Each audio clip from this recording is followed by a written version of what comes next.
Welcome back dear students, good evening to all of you. चलिए, जैसा कि मैं आप लोगों को बताया था, क्लास 12 की जो ऑब्जेक्टिव मैं लेकर के आने वाला हूं आप लोगों के लिए, जिस आपको ये इंटरमीडिएट का एग्जाम 6 फरवरी को हमारा इंग्लिश सब्जेक्ट है। ये जो हमारा इंग्लिश पेपर है ना बेटा, अंग्रेजी का पेपर, वो 6 फरवरी 2025 को है। उसके लिए तैयारी में आज से लग जाना, उसके लिए तैयारी में आज से लग जाना है। If you will labor hard, then you will get the 95+% marks, otherwise you are responsible for that। जिम्मेवारी आपकी होगी। आज से मैंने आपके लिए ऑब्जेक्टिव्स क्वेश्चंस पे जो है सो डिस्कशन करना शुरू कर दिया है। आपका जो रेनबो पार्ट 2 प्रोज सेक्शन है, पहला chapter Indian civilisation and culture, भारतीय सभ्यता और संस्कृति, जिनके लेखक हैं महात्मा गांधी। इनसे संबंधित कुछ ऑब्जेक्टिव क्वेश्चन है जो 6 फरवरी 2025 में आपके एग्जाम होने वाले हैं अंग्रेजी पेपर के। उसमें 90% जो चांस ऑब्जेक्टिव का हमने संशोधन करके हमने जो है जो एक सिलेक्टेड ऑब्जेक्टिव का चयन किया है, और मैं आप लोगों को वन बाय वन जो है सो पार्टिकुलरली डिस्कशन करूंगा, आप उसे ध्यान से सुनेंगे।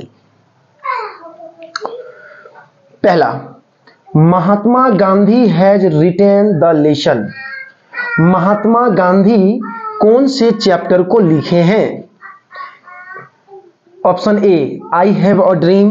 Option B, the artist. Option C, Indian civilisation and culture after the earth. आप लोगों को मैं पहले ही बतला चुका, Indian civilisation and culture has written by Mahatma Gandhi. भारतीय सभ्यता और संस्कृति के लेखक महात्मा गांधी हैं। चलिए, तो option number c, Indian civilisation and culture. Question number 2, Pharaoh were rulers of ancient. उसी बुक में चैप्टर में चर्चा की गई है फराओ। फराओ किसे कहते हैं? तो फराओ कहते हैं रूलर्स ऑफ एंशिएंट इजिप्ट। प्राचीन इजिप्ट के जो राजाओं थे, उनके वंश थे, उनको कहते थे फराओ। वेयर रूलर्स, फराओ जो थे वे रूलर्स थे प्राचीन इजिप्ट के। Option number B. तीसरा question, dash were ruler of Egypt. Dash were थे रूलर्स, शासक ऑफ इजिप्ट। इजिप्ट के शासक कौन थे? अमेरिकन्स थे, अफ्रीकन्स थे, ईरानियंस थे और फराओ थे। तो अभी मैंने आपको बतलाया फराओ, इजिप्ट के जो शासक थे उसके वंश को ना फराओ कहते थे, फराओ का के नाम से जाना जाता था। Question number 4, civilisation is the state of development, people, animal, bird, non living things. जो सिविलाइजेशन है, जो ये हमारा सिविलाइजेशन है, सभ्यता, इज द स्टेट ऑफ, किस चीज का राज्य, वो किस चीज के लिए जाना जाता हमारी सभ्यता? तो डेवलपमेंट ऑफ पीपल, लोगों के डेवलपमेंट के लिए ही जो है सो हमारा सिविलाइजेशन जाना जाता है। Question number 5, Gibbon is associated with. Gibbon जो है सो किससे एसोसिएट है? इटली से, स्वीडन से, रशिया से, अमेरिकन से। हमारा ऑप्शन होगा ए, इटली। गिब्बन एक प्रकार का जो है सो वो स्पीसीज एक्सक्यूज मी प्रजाति है, वो जो है गिब्बन एसोसिएट है वो इटली से। प्राचीन, वो एंशिएंट ये है। अभी प्रेजेंट में जो है सो ये इसका नाम ये जो है हमारा ये नॉर्दर्न इंडिया में ये पड़ता है। Question number 6, European civilisation will mean. देखिए, एक यूरोपियन, एशिया, यूरोप, आप जानते हैं जो हम रहते हैं अभी, जो अभी हम लोग रह रहे हैं, जो हम लोग अभी भारत देश में रह रहे हैं। और भारत देश किस कॉन्टिनेंट में पड़ता है? तो एशिया कॉन्टिनेंट, एशिया महाद्वीप में पड़ता है। ओके, ये बात हो रही है यूरोप की, दूसरी महाद्वीप की। क्योंकि जो हमारा एशिया महाद्वीप है, ये एशिया महाद्वीप में जो है वो कहाँ की सिविलाइजेशन जो है सो हम लोग कहाँ के सिविलाइजेशन को, सभ्यता को एडॉप्ट कर रहे हैं। हमारी संस्कृतियां है ना, हमारी संस्कृति कैसी थी प्राचीन समय में, हमारी जो संस्कृति थी वो किस प्रकार से थी, और अभी इस वर्तमान समय में जो हमारा संस्कृति है वो किस प्रकार का है। तो जो एक प्राचीन से वर्तमान में जो हमारा संस्कृति और सभ्यता पहुंचा है वो यूरोप का ही देन है ना। Will remain mean for dash India. Europe civilisation will, जो यूरोप सिविलाइजेशन है, जो यूरोप सभ्यता है, वो जो है उसका क्या अर्थ निकलता है? तो डैश फॉर इंडिया, तो कहते हैं रोइंग, बर्बाद करना, बर्बाद करना, है ना। जो यूरोपियन सिविलाइजेशन हमारे इंडियन सिविलाइजेशन को तहस नहस करके रख दिया, बर्बाद करके रख दिया। ठीक है, ओके। चलिए अगले क्वेश्चन पे आते हैं। Question number 7, simple living and high thinking is the base of. Simple living, high thinking, यहां एक सीखने वाली बातें हैं। सिंपल लिविंग, इसको पॉज कीजिए वीडियो को, कोई दिक्कत नहीं है। हाँ, तो simple living high thinking, simple living high thinking, इसका क्या अर्थ है? सादा जीवन उच्च विचार। आपको भी हमेशा सादा जीवन उच्च विचार के बारे में सोचना चाहिए। तो जो सादा जीवन और उच्च विचार है वो किस बेस पे, किस आधार पे है? तो अमेरिकन सिविलाइजेशन, जो सादा जीवन उच्च विचार है वो अमेरिकन सिविलाइजेशन से बिलोंग्स करता है या इंडियन सिविलाइजेशन से, European civilisation, none of these.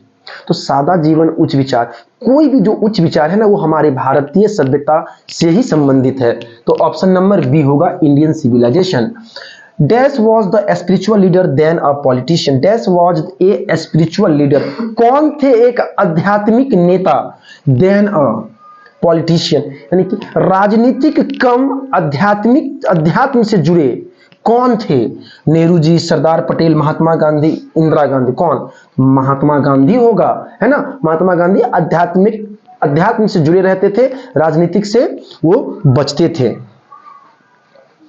Question number 9 हमारा इसमें ऑप्शन हो गया क्वेश्चन नंबर 9, इंडियन ग्लोरी, जो भारत की जो वैभव है, ग्लोरी इज दैट, भारत का जो है वो, हमारा भारत देश का जो वैभव है वो क्या है? Movable, uncivilised, ignorant. इमोवल हुआ अचल, जिसको आंका ना जा सके, अचल हुआ। मूवेबल, जिसको आंक सकते हैं। अनसिविलाइज्ड, हमारा भारत कभी अनसिविलाइज्ड रहा ही नहीं। इग्नोरेंट नेगेटिव वर्ड, इग्नोर करना, ऐसा कहीं नहीं। ऑप्शन नंबर क्या है? ए, इमोवेबल, है ना। जो हमारा भारत की जो वैभव है वो अचल रही है, आंक नहीं सकते हैं, है ना, बहुत विशाल रही है। संस्कृति एवं सभ्यता यहाँ के प्रसिद्ध हैं। Question number 10, the mind is a restless, जो हमारा माइंड है, मस्तिष्क है, वो एक रेस्टलेस, वो ना आराम करने वाली है। क्या है? Is a restless dash, the more it gets the more it wants. हमारा जो मस्तिष्क है वो कभी ना थकने वाली, कभी आराम ना करने वाली चिड़िया है। ऑप्शन नंबर ए, चिड़िया है। द मोर इट गेट्स, आप अपने मन में आप जो है ना, आप कितना भी मन में आपको ख्याल आएगा, अनेकों ख्याल आएंगे मन में, आप सोच सकते हैं, आपको कितना भी अच्छे आप सोचेंगे, मन आपका नहीं थकता है।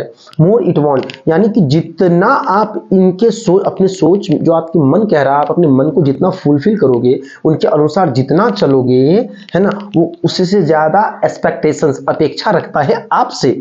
इसीलिए कहते हैं मस्तिष्क जो है सो वो आराम करने, वो ना थकने वाली चिड़िया है ये मन, इसलिए इसको लगाम लगाए रखिए, कंट्रोल लगाए रखिए। ठीक है।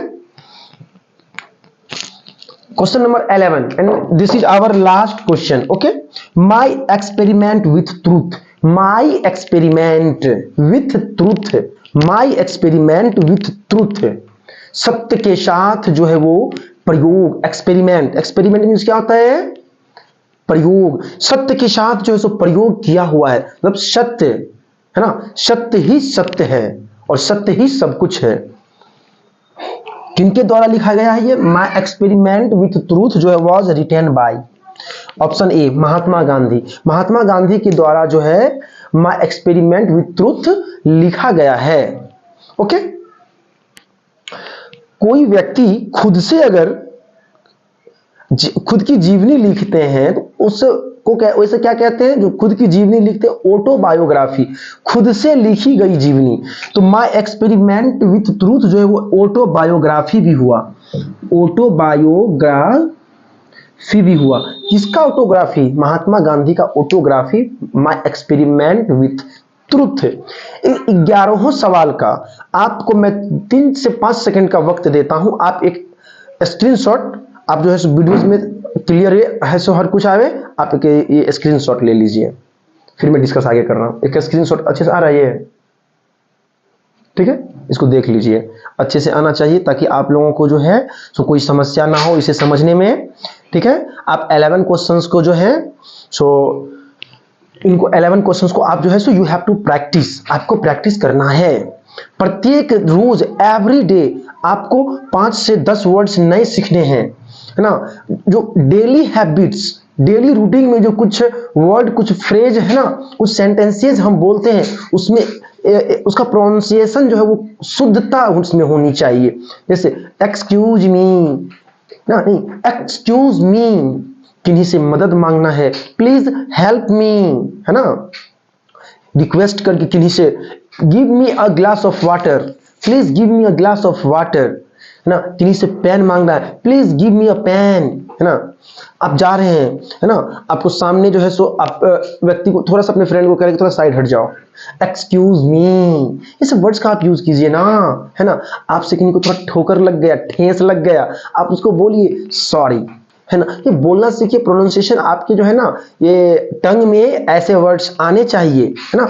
It's your responsibility how to use, and you should use the word, the pronunciation, ना, you should pronunciate the word frequently if you work hard, okay. चलिए मैं फिर से आपको याद दिला दूं कि 6 फरवरी 2025 से आपका ना, आपको इंग्लिश का पेपर है आपका। बेटा आप जरा भी समझौता ना करें, थोड़ा भी समझौता नहीं कीजिए आप पढ़ाई से, कुछ ही वक्त है ना। प्रत्येक रोज मैं क्या करूंगा,